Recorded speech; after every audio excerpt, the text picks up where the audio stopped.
देश की आधी आबादी यानी महिलाओं को उनके अधिकार दिलाने वाला बिल लोकसभा से पास हो गया है। आज निगाह टिकी हुई है राज्यसभा के ऊपर। हमारे साथ मौजूद हैं बीजेपी की लोकसभा सांसद पूनमबेन। पूनम जी, कल लोकसभा से बिल पास हो गया, लेकिन तमाम विपक्षी पार्टियां थीं जिन्होंने सपोर्ट तो किया, लेकिन एक ये भी कहा कि ये तो एक ऐसा लड्डू है जो हमको दिखा तो दिया गया, लेकिन खाएंगे कब?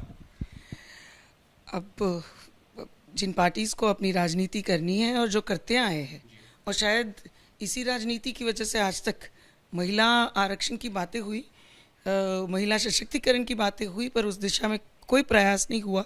और ना ही ये आरक्षण हमने इस देश में, जो एक बहुत ही आज की समय की ज़रूरत है, हमेशा से भारत की ज़रूरत रही है, वो आरक्षण भी हमने आज तक देखा नहीं। माननीय प्रधानमंत्री जी के एक संकल्प ने और उनके जो निरंतर प्रयास हमेशा से हमारे देश की बहनों को ज़्यादा सम्मान मिले, अधिकार मिले और ये व्यवस्था सुनिश्चित हो, उस दिशा में वो सरकारी योजनाओं के माध्यम से हो, सरकार की पॉलिसीज़ के माध्यम से हो, या अब ये नारी सम्मान, नारी वंदन अधिनियम के माध्यम से हो, वो उन्होंने सुनिश्चित किया। तो स्वाभाविक रूप से आज तक इस विषय को लेकर जिन्होंने केवल राजनीति की है, वो आज भी हालांकि सबने सपोर्ट किया, क्योंकि विषय ही ऐसा था जो सब समझ सकते थे कि ये ज़रूरत है, और जो आज मोदी जी लेके आए हैं वो हमारे देश में बहुत पहले हो जाना चाहिए था। तो उस दिशा में, उस दृष्टि से उन्होंने सपोर्ट अवश्य किया, पर स्वाभाविक रूप से उनकी हमेशा से एक जो नकारात्मक शंका करना, क्वेश्चंस करना, एक नकारात्मक बातें करना, वो उनका एक व्यवहार रहा है, उसे उन्होंने वैसे ही कहीं बनाए रखा। लेकिन तमाम विपक्षी दल थे जिनका आप भी जिक्र कर रहे हैं, सपोर्ट तो जरूर किया, लेकिन उन्होंने ये भी कहा कि यहाँ पर जो ओबीसी है उसको जो है रिजर्वेशन मिलना चाहिए। ओवैसी साहब कह रहे हैं कि मुस्लिम महिलाओं का भी ध्यान रखा जाना चाहिए।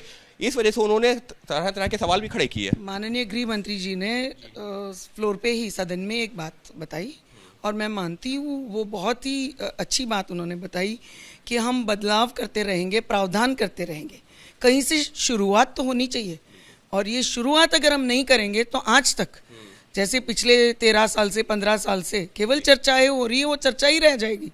तो इसकी शुरुआत तो कर रहे हैं, कहीं करें हम।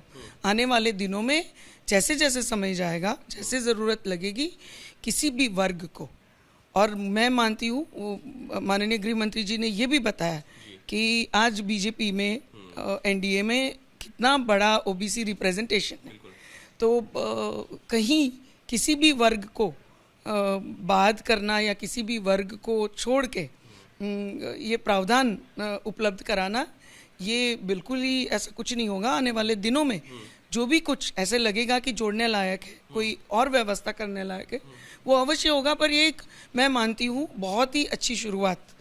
और देश में किसी ने ये नहीं सोचा था कि इस सत्र में ऐसे महिला आरक्षण 33% जो काफ़ी समय से ये देश मांग रहे थे, सोच रहे थे, काफ़ी भूतकाल में काफ़ी नेताओं ने केवल इसकी बातें की, पर उस पर भी मुझे लगता है भूतकाल में पॉलिटिक्स हो रहा था, अब नहीं हो रहा है। लोकसभा से तो पास हो गया, आज राज्यसभा में भी उम्मीद है कि दोनों सदनों से पास होकर के अब ये बिल जल्दी कानून की शक्ल ले लेगा। जी जी जी, बिल्कुल उम्मीद है। और जिस तरह से कल लोकसभा में बिल्कुल ऑलमोस्ट 100% मेजॉरिटी से ये बिल पास हुआ, राज्यसभा में भी ये बिल इसी तरह से पास होगा। जिन्होंने जो राजनीतिक बातें करनी है, राजनीति उसमें करनी है, अपना पॉलिटिकल एजेंडा चलाना, वो लोग चलाएंगे। पर ये बात तय है कि माननीय प्रधानमंत्री जी विमेन लेड डेवलपमेंट की तरफ इस देश को आगे बढ़ाने के संकल्प के साथ मजबूती से आगे बढ़ रहे हैं।